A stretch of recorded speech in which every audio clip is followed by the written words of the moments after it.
कि बाबा साहब भीमराव अंबेडकर को पहला आम चुनाव 1952 में मुंबई नॉर्थ से, फिर 1954 में उपचुनाव हराने का कार्य भी तो कांग्रेस ने ही किया था। पंडित नेहरू के द्वारा कोड़े मारने के एक कार्टून के माध्यम से दिखाया था, एक कांग्रेस की कुत्सित मानसिकता को दिखाता है कि पंडित नेहरू नहीं चाहते थे कि बाबा साहब भीमराव अंबेडकर संविधान सभा का हिस्सा बने।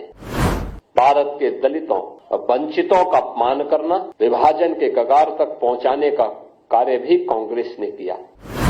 परिणति क्या थी? बाबा साहब चुनाव हारे और उन्हीं काजोलकर को कांग्रेस ने 1970 में पद्म पुरस्कार से भी सम्मानित किया। बाबा साहब भीमराव अंबेडकर को कभी पद्म पुरस्कार तक नहीं देने दिया। भारत रत्न भी बाबा साहब भीमराव अंबेडकर को तब मिला जिस सरकार में भारतीय जनता पार्टी सपोर्ट कर रही थी। कांग्रेस जिसका इतिहास देश के अंदर भारत के दलितों और वंचितों का अपमान करना, जिसका इतिहास तुष्टीकरण के आधार पर दलितों और वंचितों को उनके अधिकारों से पूरी तरह रोकने की एक कुत्सित चेष्टा का हिस्सा रहा है, और दूसरी तरफ तुष्टीकरण के आधार पर देश को विभाजन के कगार तक पहुंचाने का कार्य भी कांग्रेस ने किया। कौन नहीं जानता है कि पंडित नेहरू नहीं चाहते थे कि बाबा साहब भीमराव अंबेडकर संविधान सभा का हिस्सा बने। कांग्रेस नहीं चाहती थी कि बाबा साहब भीमराव अंबेडकर को संविधान सभा के ड्राफ्टिंग कमेटी का अध्यक्ष बनाया जाए, और राष्ट्रपिता महात्मा गांधी के हस्तक्षेप के बाद यह संभव हो पाया।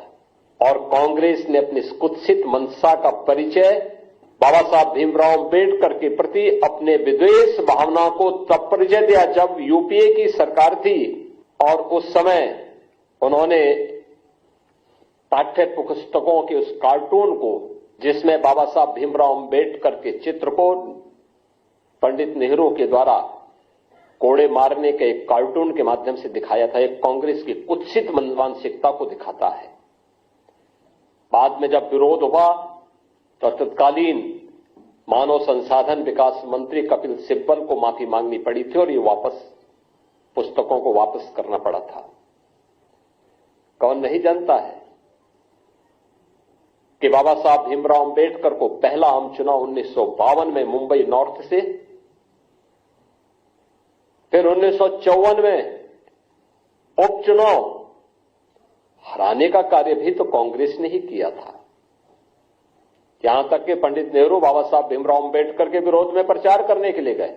जब वे बाबा साहब भीमराव अंबेडकर भंडारा से चुनाव लड़ने के लिए गए महाराष्ट्र में, वहां पर भी उन्हें पराजित करवाया कांग्रेस ने।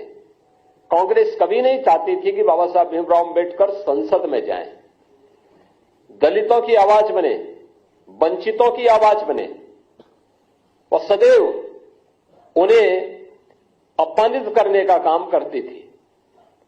कांग्रेस लगातार, कांग्रेस की मंशा हमेशा ये रही, और कांग्रेस ने न केवल उन्हें हराया बल्कि उन्हें हराने के लिए बाबा साहब भीमराव अंबेडकर के जो अनन्य सहयोगी थे नारायण काजोलकर, उन्हें तोड़ करके उन्हें ही बाबा साहब भीमराव अंबेडकर के खिलाफ चुनाव लड़वा दिया था।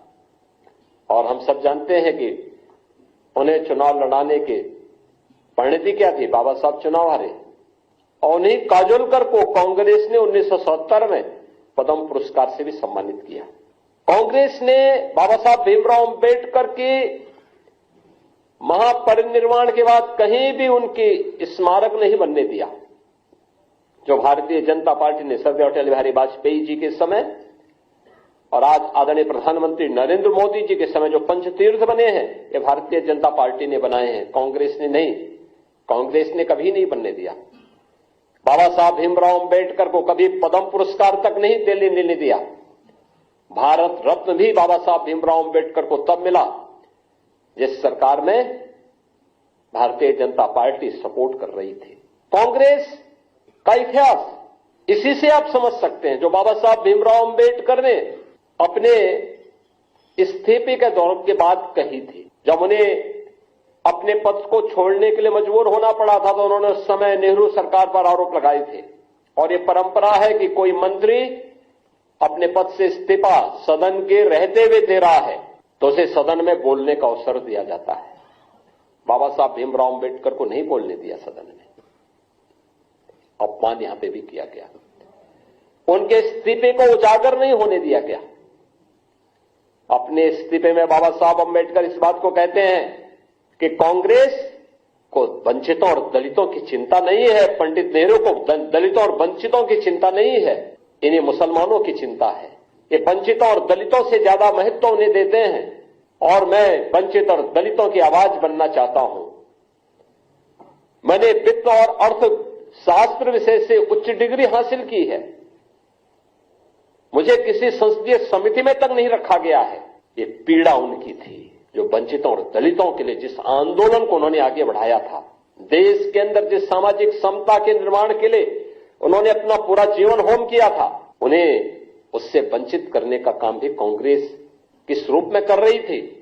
कि बाबा साहब अंबेडकर की पीड़ा उनके इस्तीफे के माध्यम से देखने को मिलती है। और याद करिए, जब कांग्रेस नेतृत्व की ही सरकार केंद्र में थी तब उस समय कांग्रेस यूपीए सरकार के प्रधानमंत्री भी इस बात को कहते हैं कि देश के संसाधनों पर पहला अधिकार मुसलमानों का है या वंचितों और दलितों का नहीं है।